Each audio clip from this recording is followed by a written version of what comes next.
Hi, this is Gavin Haverstick with Haverstick Designs, and we're here at GearFest at Sweetwater 2023. I'm here with Mitch Gallagher, and this is the Sound Project.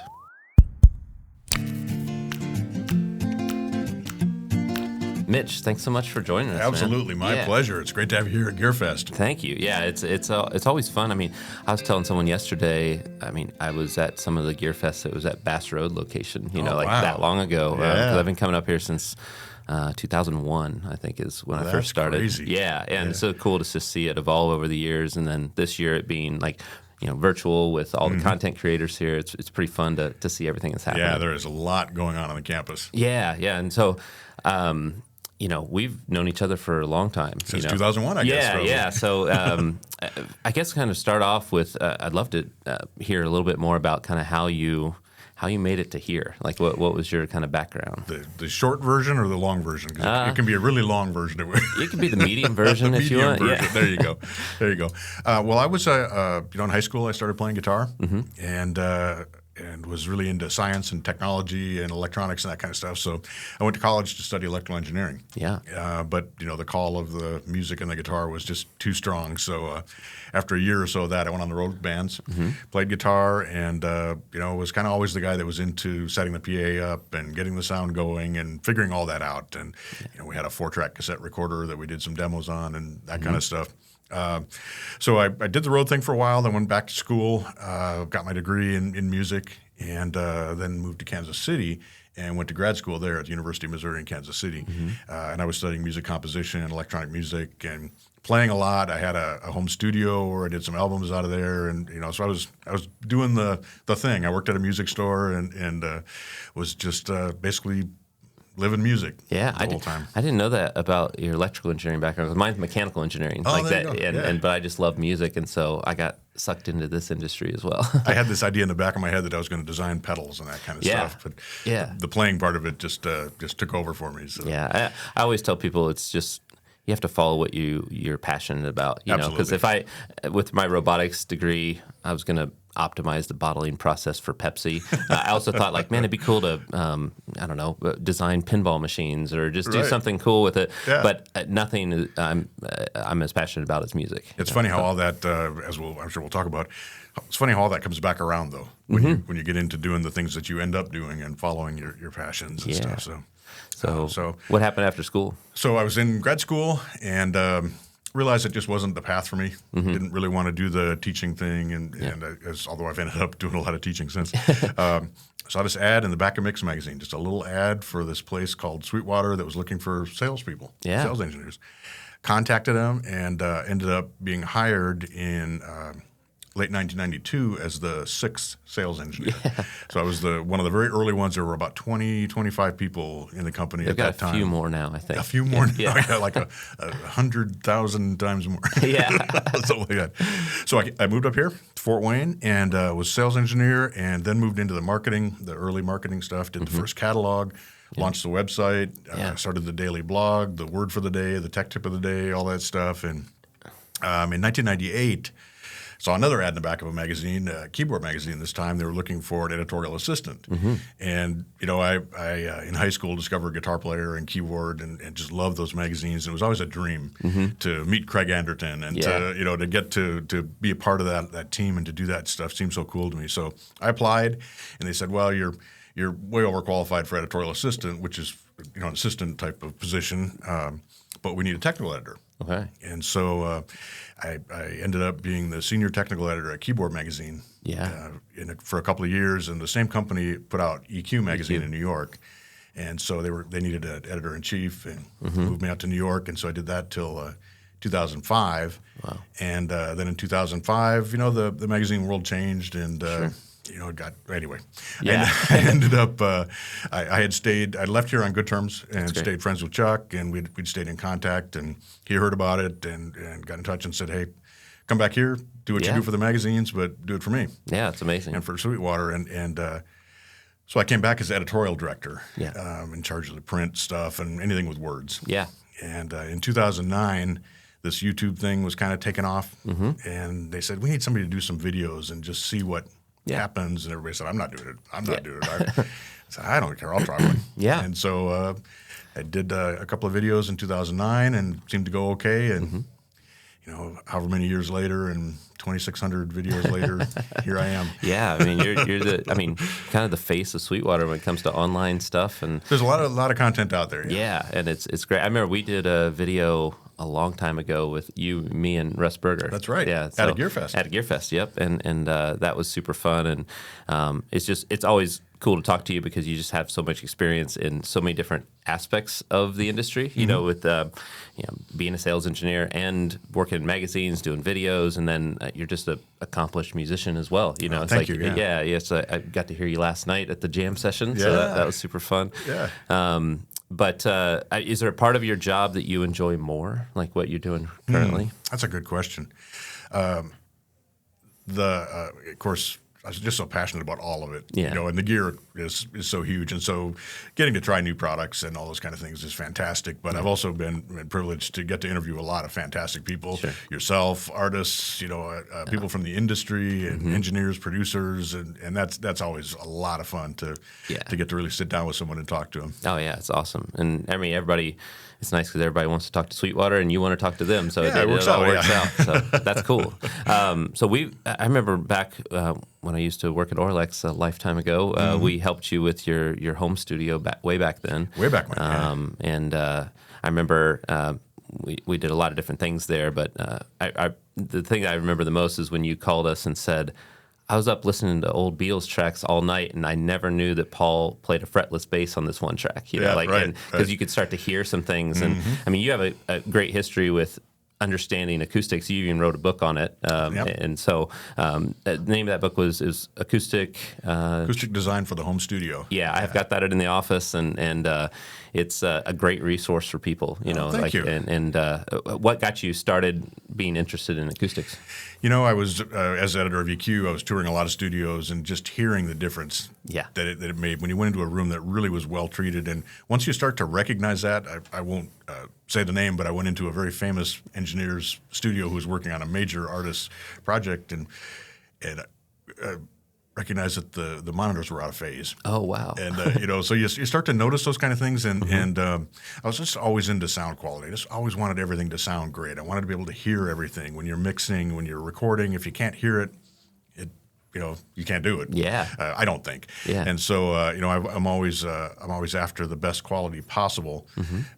And as I learned more about it, I just got into it.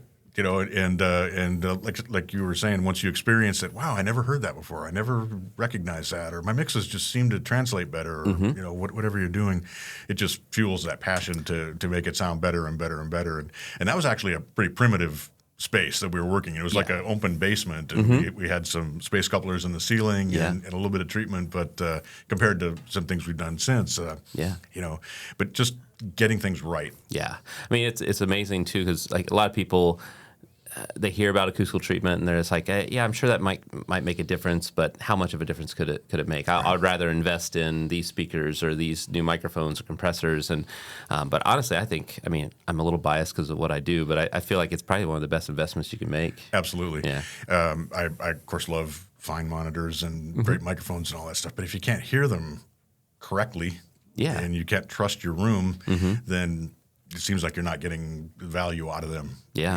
And they're just not sounding as good. And I love having that for the sake of just listening to music as much as I do recording and mixing and all that kind of stuff, just to hear what the actual engineers, intended. For sure. And producers and artists and things. It's so much fun to me. Yeah. What was the driving factor in writing the book? That I had written, I wrote 7 books, I think, and did a DVD as well on mastering at home.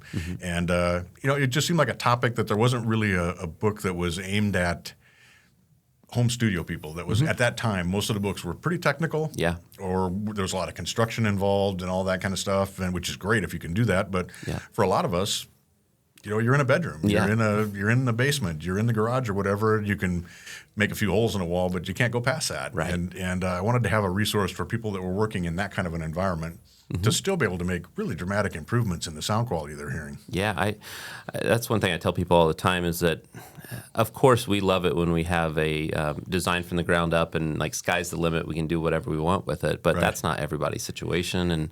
And sometimes people, by reading on forums or what have you, they'll see certain things and say, well, I guess there's no hope for my room. But you can still make drastic improvements in your space just by hitting first reflection points, doing some bass trapping, adding some diffusion. It's not like it may not be as good as those facilities that had all the options available, but you can still have a really nice sounding room. Better is better. Yeah, better is better, right? Yeah, it's like perfection is the enemy of the good, right? Yeah, it's like, and so we don't want that. And then, so personally, like we're working on a studio for yourself right now. Yeah, which is super fun. Oh man, I'm so excited. Yeah, so you got the studio in your basement, and I came over and we did some acoustical measurements and physical measurements. We've started doing renderings, and so we're at that phase where you're getting ready to start installing things. Yeah. So it's one of the challenges for me. Challenges and also opportunities is that my wife and I are serial renovators. So we've been in Fort Wayne since 2005, and this is our 9th place we've lived. Oh wow, yeah. And we've renovated 6 or 7 of those houses, and so we don't stay a long time. Sure. We like to go in. We find houses that need a little love and upgrade them and bring them up and enjoy them for a while. Then we move on to the next place and do the same thing. So I didn't want to go in and do a big construction, kind of thing. I did that a couple of houses ago, and it was fantastic. But then we moved, and it was kind of like, it's a bummer. But so the approach for this one is I've got a nice big bedroom in the basement, and it's got a higher ceiling, especially for a basement. Yeah, and there's a large walk-in closet attached that is just ideal for a booth or an amp room or whatever. But I don't want to do a lot of construction. I want to use off-the-shelf products and take it as far as I can for that. And my goal is to have as much a listening space as a recording and mixing space, because I just, as I mentioned earlier, I just love to sit and listen to music. And we don't get as much opportunity to do that anymore. So having a place where you can really go in and hear some beautiful sounds is important to me. And so we had talked, and the opportunity was there for you to come over and do that, which is so much fun to get the measurements. And it's a little scary. Yeah, it is. I mean, because every time you start with just a given room and you don't have the ability to do any construction, you're kind of, the dimensions are what they are, and you kind of have to work around it. I remember looking at the measurements when we first did them. It wasn't too bad. It looked like an untreated room. It's got a tile floor as well, which is a little different than maybe a hardwood floor or carpeted floor would be. But I think the room is super nice with that great view out the back window, and like you said, that closet is just ready made for a little amp closet, and I think it's going to be great. We started with the renderings and kind of dialing in our approach for the treatment, and for us, I don't know how we design without renderings anymore, because it's like you could do 2D plans, but a lot of times you can't really tell what's going on from that. So how did the renderings work out for you? I when you emailed me the first set of renderings and I opened them up, I'm like, they got everything. I mean, every outlet's in exactly the right place. Every light switch. Like, how do they even? They made the light fixture look like a light fixture. I mean, it was just like I'm looking at a room. As close to a photo as you could get of the finished things. That was so helpful. Yeah. Because you really get an impression. I remember we talked about it. We're like, maybe those colors aren't right because it makes it look busy or whatever. Given the wall colors and everything, and wanting to keep the focus out the window. Yeah, I've had studios in rooms with no windows, and acoustically that can be great, and functionally, but you kind of miss the outside, and had the benefit of a great view outside. So we wanted to make sure we had that. Yeah, and so working around that, but you even had that in the rendering. Yeah, it is just fantastic. So I think that's a tremendous tool. It is, and we don't have any ego about our designs, or like we don't send the first one and say like, this is what you got to go with. It's pretty much just a jumping off point. Like, hey, here's something. Can you react to that? Give us feedback and notes, and then we'll adjust it. And so we went back a couple times and dialed it in. But I think we got it at a place where it's ready to go. Yeah, we took a little detour because I was considering for a while doing a whole atmos kind of thing, and decided not to do that right now. But the way that we set the room up is it's possible to kind of go back and do some of that stuff later if we want to. So I think we've arrived, and actually I have all the materials are sitting there. Yeah. So when I get finished with GearFest here, I'll have some time to start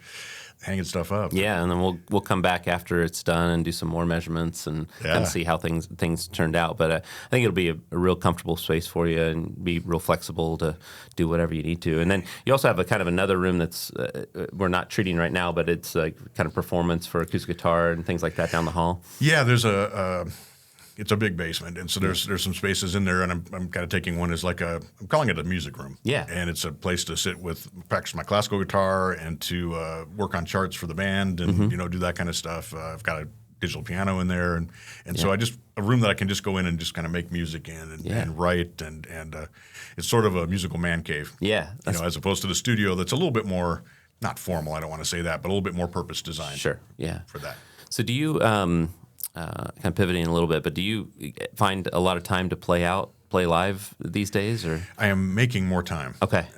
I always have, Yeah. and I've always tried to. I just feel that's really important to what I do. I don't think you can speak authoritatively or with any credibility if you're not actually doing it. Mm-hmm. And so I do work in the studio, and I do record and release music, and I try to get out and play. I've got a new band that we just did our first gig a couple weeks ago. Oh, awesome! Yeah, it's a yacht rock band, which has been just fascinating. I grew up with that music, but going back to it.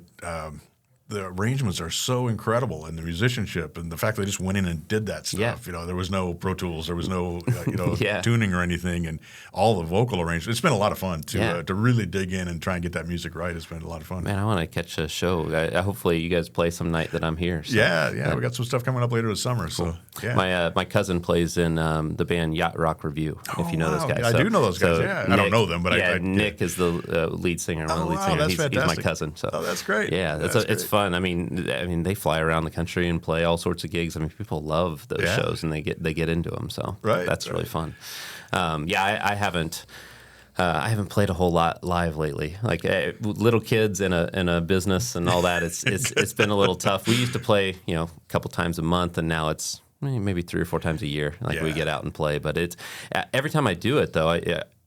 I'm reminded of why I do what I do. You know, it's like, driving to rehearsal or driving to the gig, I'm thinking about all my to-do list and other things I should be focusing on. And then I'm there and I'm in the moment. I'm like, oh, that's the whole reason I'm doing what I'm doing now is that my passion for music and all that. So. Exactly. That's exactly right. And I'm fortunate with this band that everybody kind of is on the same page.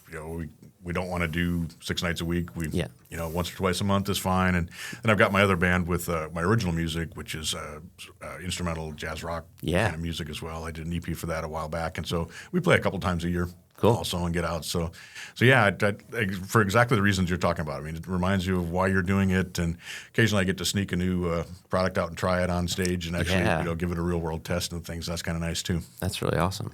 So what do you have anything big you're working on right now? Well, we're getting that band rolling, but I'm writing my next EP, so I'm anxious to have the space to be able to go in and get some stuff going with that. So we'll be, or I don't know if it'll be an EP or an LP. We'll see. Yeah. So I'm working on 2 different projects.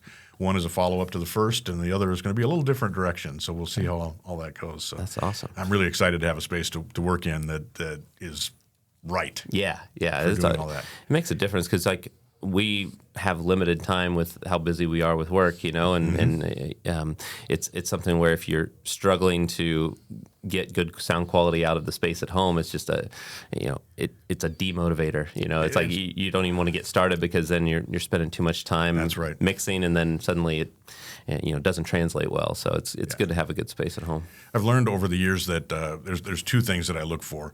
I want to be able to trust the gear and trust the room. Mm-hmm. I never want to say, oh, that would have been better if I had only had this, or if this was right, or I had this piece of gear, or if only I'd had the right cable or whatever. I don't ever want to be able to blame the gear or the room. Yeah. In that case, then it's just down to me. Yeah. And what I can do in there, and that is what it is. And so you work to improve that too. That reminds me of a story.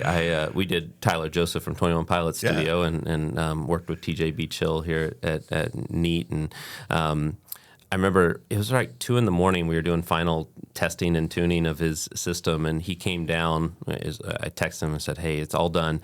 He came down. He sat at the mix position. He started listening, and he was like, "Oh no." and that was his first words after 2.5 months of building the studio, and it freaked me out because I was just like, "What is it, Tyler?" And he goes, "It's all up to me now."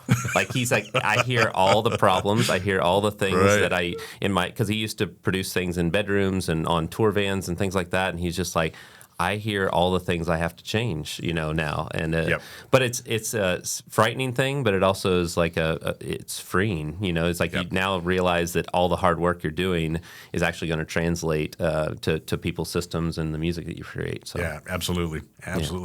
You guys make it so easy with the renderings, and then you also sent the final drawings that have all the dimensions and hang this here and do this and place this exactly here, and it makes it easy to just go in with your screwdriver. Yeah, we try to make it take the guesswork out of it, because it all matters. All the little details matter, and we weren't doing isolation in your room, but our isolation drawings are sometimes 30, 40 pages because it's just like every little bit is important, and contractors need to follow that properly. So, and then we're also like resources throughout. If there's something that doesn't make sense on the drawings, you can call us and we get the answers. But yeah, I'm excited for you to get it all set up and be able to come back here and listen to it. That's gonna be fun. I'm so excited to get the measurements afterwards. So we can do the before-after comparison and see what that really does. Because we are using all off-the-shelf acoustical fulfillment panels and corner panels and space arrays on the back. And so, it's stuff you can go to Sweetwater.com and buy. That's the beauty of this is that we did something similar recently with Produce Like a Pro with Warren Hewitt. And we did all off-the-shelf items that anyone could buy and no custom bass traps and things like that. And it's funny because we did a first video with Warren, and it was all the comment sections like, none of that's going to work because it's too thin and you got to do these things. And in an ideal world, if we wanted to do that, but that wasn't the goal for the project. And then we went back and did testing, and the comment section shrunk quite a bit because it was like, wow, that turned out really, really good. And so I predict the same thing for your room. It's going to be a real nice space, do what you want it to do, and not go too overboard because, like you said, hopefully, maybe you'll be here for a little while, but you never know. We'll be here for a while. Yeah. That's awesome. Well, thanks for joining us. I mean, this has been super cool, and I always enjoy being here at Sweetwater at GearFest, and it's just, I'm always amazed at what you do. You thank you. Create just amazing content and just a wealth of knowledge. And the fact that you sat down with me is an honor. So thank you. It was my pleasure. You interviewed me this time. Yeah, I know. I was waiting for this. There's been times where you've interviewed me, and I'm just like, should really be the other way around. But yeah, thanks so much for joining. My pleasure. Thanks for coming to GearFest. It's great to see you. Yeah. Thanks for being part of the S.O.U.N.D project. If you have any other questions or comments that you'd like us to answer, feel free to comment below or email us at info@haverstickdesigns.com, and we'll see you next week.